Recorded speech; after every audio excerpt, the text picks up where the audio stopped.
By July of 1944, World War II had already been raging for years. Adolf Hitler was leading the German front, and Allied forces had recently landed on the beaches of Normandy, France, marking D-Day. Meanwhile, an anti-Nazi resistance movement involving members of the government as well as civilians was reaching its culminating point, resulting in what would be the most famous assassination attempt on Hitler. Codenamed Operation Valkyrie, the contingency plan was set to kick into motion after Hitler was killed in an explosion. A top German officer would place a bomb near him during a meeting and leave just before its detonation. The military would then claim the assassination had been part of an attempted coup by the Nazi Party and implement Operation Valkyrie, arresting Nazi officials and disarming loyal SS units. The operation was a failure. July 20th, the bomb did not succeed in killing Hitler. That was the tragedy in history. But the news didn't come immediately to Berlin that that had happened. It was assumed that it was successful. And so there was this, as one sees in the Valkyrie movie, this effort began to take over and call the reserves back to form a counter-army. Once the operation failed, thousands of men were hunted down to be arrested, then executed. When Nazi loyalists realized that Hitler was still alive, only some resistance fighters escaped the Bindler Block, the headquarters of the resistance, and where the coup on the SS was set to take place. Of those that escaped were two army officer brothers, Ludwig and Konrad von Hammerstein. Because Ludwig and Konrad had grown up in the house where the building where this all was taking place, they knew a back stairwell and escaped. And so Ludwig was in hiding in Berlin. Konrad went out to, I think it was Hanover, somewhere in Germany, and was in hiding. They would not have escaped with their lives otherwise. For Northeastern's director of Hillel, Rabbi Sara Paasche-Orlow, this isn't just another piece of history to read about in textbooks. This is her family's legacy, passed down orally through generations.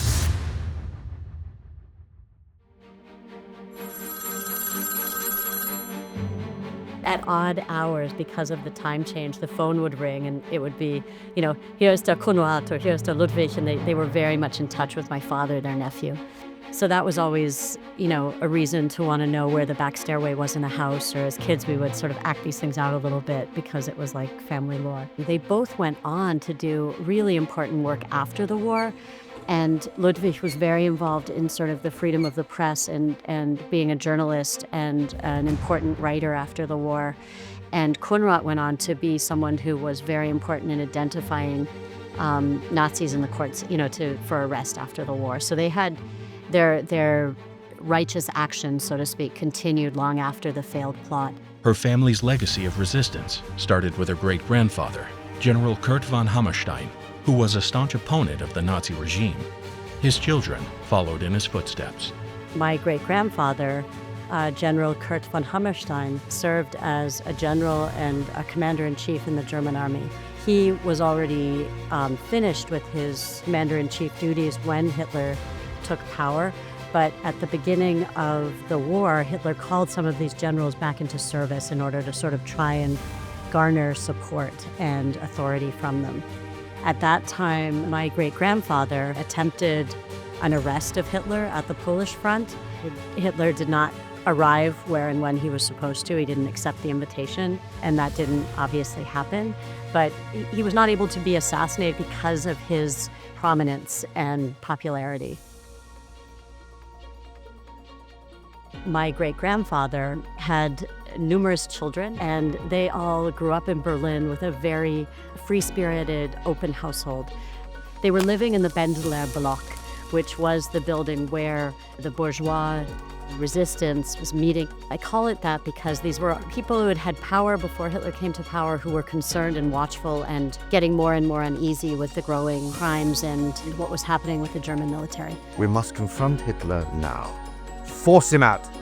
And then what? So my grandmother and her siblings were all engaged in different ways. So two of my grandmother's sisters became spies for the Soviets and were basically General Kurt von Hammerstein would let his children know some of what was going on, and then they could pass that information on. My grandmother played a different role. My great-grandfather would leave names of people who were and could be arrested by the SS and she would get them out. She had a motorcycle and would take people over the border to Prague. That included some prominent journalists and some Jewish thinkers.